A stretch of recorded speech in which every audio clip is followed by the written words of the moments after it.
Ollie's phone rang at about 10:30 in the morning. He was reading the paper and looking through some old files when there was a familiar tone in the mayor's voice. Ollie, we need your help. Something very strange is going on. I said, all right. You need me to contend with some giant monster, don't you? I said, well, sort of. Not exactly, but kind of. Why don't you turn on the news? Well, I turned on the news. Legs down. And what he saw was a giant kitten wandering around downtown. I said, well, that's adorable. Well, it is, except that it's smashing things. Its intentions seem innocent, but when a cat is that big, well, even a regular-sized kitten can do a lot of damage. And this kitten is 6 stories tall. I said, when you say 6 stories tall, do you mean like tail to head, or like standing on all fours? Its shoulders are at 6 stories, is what I mean, Ollie. It's a whole lot of kitten. And every time it wants to snuggle, it's breaking buildings and smashing windows. It just scratched its right behind its ears, that kind of spot that cats like? Yeah, Ollie said. Well, just scratch that on the Legg Mason building. Now all the windows on the 5th floor are shattered out. There's broken glass everywhere. And it stepped on cars. It's completely disrupted the Lithuanian festival. I said, oh yeah, that was downtown today, wasn't it? Yeah, at the Inner Harbor. I had to explain to the Lithuanian organizers that they had to evacuate because of giant kitten problems. And if it hadn't have been just up the block, I don't know if they would have believed me. I thought, well, that's fair. I barely believe you myself if I wasn't looking at it on TV. Well, Ollie, it seems up your wheelhouse. Can you help? I said, yeah, I can help. I can try anyway. Ollie made his way downtown. Now, the cat was not aggressive.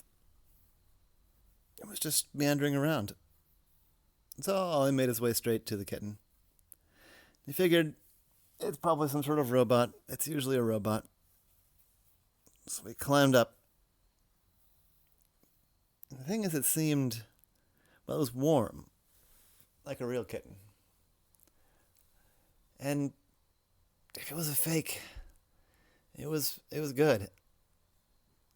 All I could feel skin and muscle and bone and fur. I mean, the fur was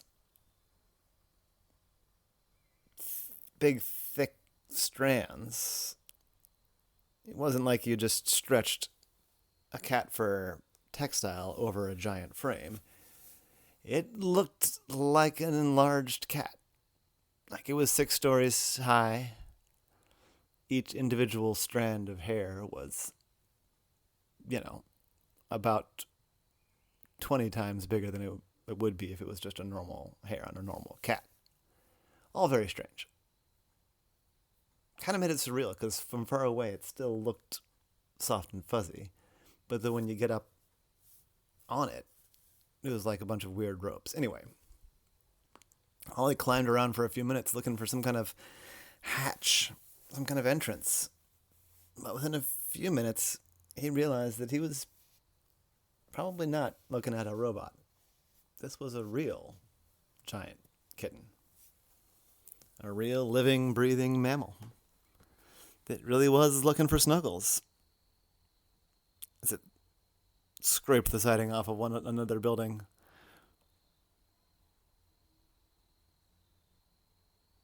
Just then, Ollie got a phone call from a researcher at UMBC. He said, Ollie, I hear you're on the giant kitten case. This could be the perfect test for my shrink ray. I said, okay, hello, who is this?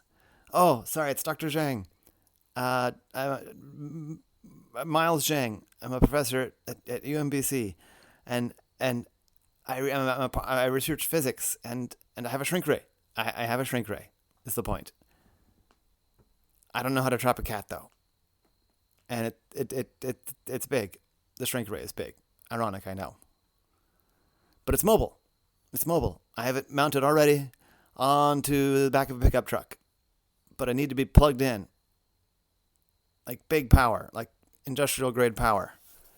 Does that help? I said, well, I think I can work with that. I only thought for a minute. That, all right, I'm going to give you the address of a bronze works. It's downtown on the other side of the harbor from where the cat is now. I'll call ahead. You meet me there. Get your machine set up, and I'll bring the cat to you.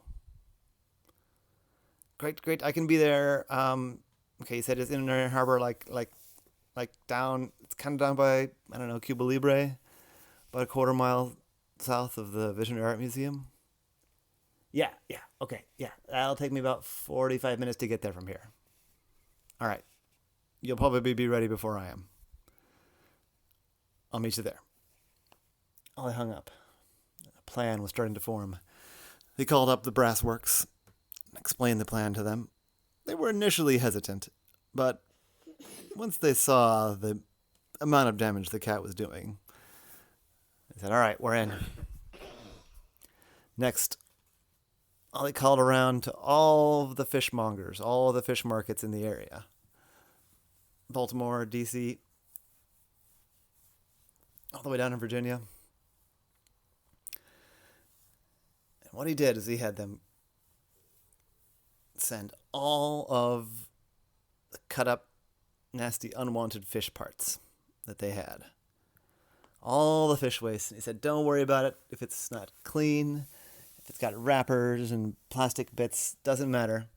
But I need you to send it all immediately. Emergency, right now to this address. And he gave him the address of the brass works. Ollie hung out with the kitten for a while. Because at that point, why not? He'd done some numbers, made some calculations, and it was going to be an hour and a half, at best, before all the fish parts made it to the brass foundry. He asked them to start warming up an empty crucible. Because what he wanted was a big, giant pot, like a big cooking pot, but enormous. Big enough that when it started cooking, the kitten couldn't help but smell it. Bit by bit, the fish parts began to arrive. Truckload after truckload of nasty, gross fish parts. With city workers and police and firemen, dock workers, everyone loading it into one of these big, giant pots. They ended up getting so much that they actually used 2 pots. And they started cooking. And man, it was just the fishiest smell you could imagine. It smelled like tuna. It smelled like anchovies. It smelled salty and briny and fishy and ammonia-y and sulfury. And the kitten noticed right away. Within about 15 minutes of the first truckload of fish guts pouring into the crucible, the kitten started to start hunting around. It still did a fair amount of damage hunting around. Kicked over a lot of traffic lights, smushed a few cars. At one point, its tail knocked over a statue. But it was making its way. You could tell from this movement the kitten was hunting. Hunting for this delicious fish smell. Ollie rode along, staying on the phone with the professor and with the brass works and the fish people.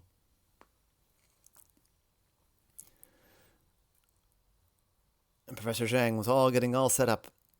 They had run. They actually, they have big industrial scale electrical service lines. The power company had come out and rigged up basically a giant extension cord out to the truck. The machine was powered on as Ollie came around the corner. On top of the cat, I mean. Then Ollie realized his mistake. He'd explained the plan to the foundry and explained the plan to Dr. Zhang, explained the plan to the police and the firemen, but he was still on the silly cat. And Dr. Zhang pointed, and he could see the shrink ray starting to warm up. Thinking quick, Ollie leapt off the cat at the last second and just stuck himself to the side of a nearby building. Some random person's house, right on their window. They were very surprised, but they were already pretty surprised by a giant cat wandering by. A red lightning-like laser zapped through the morning and hit the kitten right in the chest. I was worried that it would hurt the kitten, we realized, but it didn't seem to. In fact, the kitten sat and purred. And the purring was this giant rattling noise. And then it got lighter and lighter and lighter as the kitten got smaller and smaller and smaller. Until after a few minutes, it was a regular-sized kitten, happily purring. Dr. Zhang ran up to it and picked it up and said, "Oh, I'm so sorry. Are you okay, my little friend?" And he pet the cat, knowingly, familiarly. I came up and said, "Dr. Zhang, is this your cat?" I said, "Oh, yeah." "Dr. Zhang, do you also have an expanding ray?" No, the shrink ray is reversible. It was me. Honestly, I didn't think it was going to work. It hadn't worked before. The fruits did nothing. The vegetables did nothing. So I tried it on the cat just for giggles, and it worked. Something's different about mammals. I don't know. Little James, I was so worried about him. Thank you so much, Ollie. Well, Dr. Zhang, I'm glad your cat's okay. You've got a lot of cleaning up to do. And they looked over. It's a giant brassworks kettle full of chopped up, smoking fish bits. I clapped him on the shoulder and said, "Well, good luck."